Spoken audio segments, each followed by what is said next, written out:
अस्सलाम वालेकुम नाज़रीन। ड्रामा सीरियल मोहब्बत रेज़ा रेज़ा की आने वाली एक साथ में दिखाया जाएगा कि रिफ़त बेगम सबाहत से कहती है कि तुमने जो ईसा को तवीज़ पिलाए हैं मैं उनका तोड़ भी जानती हूँ और मैं बहुत जल्द ईसा को तुम्हारे शहर से निकाल ही लूँगी। लेकिन सबाहत कहेगी कि ये तवीज़ गंढों वाला काम आप करती होंगी, मुझे ना तो इनका कोई तजर्बा है और ना ही मेरी कोई ऐसी सोच है कि मैं ईसा पर तावीज़ करूँगी। तो फिर एक बार रिफ़त को मुँह तोड़ जवाब देकर सबाहत वहाँ से चली जाएगी। दूसरी जानिब सबाहत बातों ही बातों में ईसा से कह देती है कि अरीशा को कोई पसंद है। तो ईसा तो बहुत ज़्यादा खुश होता है और कहता है कि अगर उसे कोई पसंद है तो ये तो बहुत अच्छी बात है कि हमें ढूंढना भी नहीं पड़ेगा।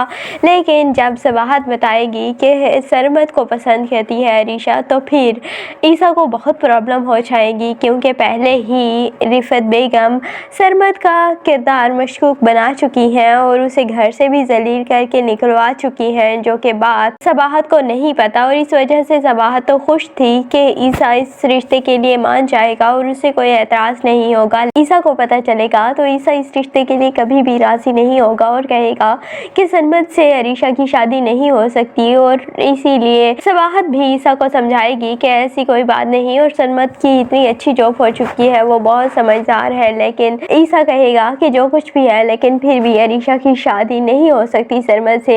और फिर बाद में सबाहत को भी पता चल जाएगा कि असल कहानी क्या थी और उस दिन क्या हुआ था और सरमद को घर से धक्के देकर निकाला गया था। दूसरी जानिब अरीशा तो जिद ही कर लेगी कि मैंने शादी करनी है तो सिर्फ सरमद से ही करनी है। और इसीलिए फिर रिफ़त बेगम पहले तो अपनी बेटी को काफ़ी ज़्यादा डांटेंगी कि तुम्हारी शादी सरमद से नहीं हो सकती हो, तुम सरमद को भूल जाओ। लेकिन अरीशा अपनी ज़िद पर आ जाएगी और फिर ईसा भी मान ही जाएगा अपनी बहन की ज़िद, मुझे ऐसे लगता है, और सरमद से हो जाएगी अरीशा की शादी। या हो सकता है कि रिफ़त बेगम इसमें बहुत ज़्यादा रफड़े डालने की कोशिश करेंगी और वो चाहेंगी कि शकील से शादी हो जाए अरीशा की, लेकिन कभी भी उसकी शादी सरमद से ना हो। और इसके लिए वो काफ़ी ज़्यादा कोशिशें भी करती रहेंगी, लेकिन उसकी तमाम कोशिशें नाकाम हो जाएंगी और बाद में फिर अरीशा और सरमद मिल ही जाएंगे। दूसरी जानिब वो सबाहत को भी घर से निकालने की दर पर है, लेकिन अब सबाहत समझ चुकी है रिफ़त बेगम की चालों को और इसीलिए वो रिफ़त बेगम की हर चाल का ही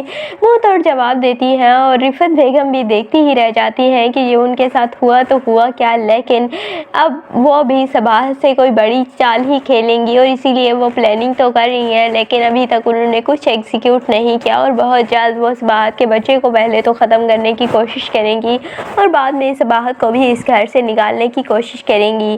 तो आपको ये ड्रामा मोहब्बत रेज़ा रेज़ा कैसा लगता है, कमेंट सेक्शन में अपनी कीमती राय का ज़रूर इजहार कीजिएगा। और अगर वीडियो अच्छी लगे तो वीडियो को लाइक और चैनल को सब्सक्राइब करना बिल्कुल भी मत भूलिएगा।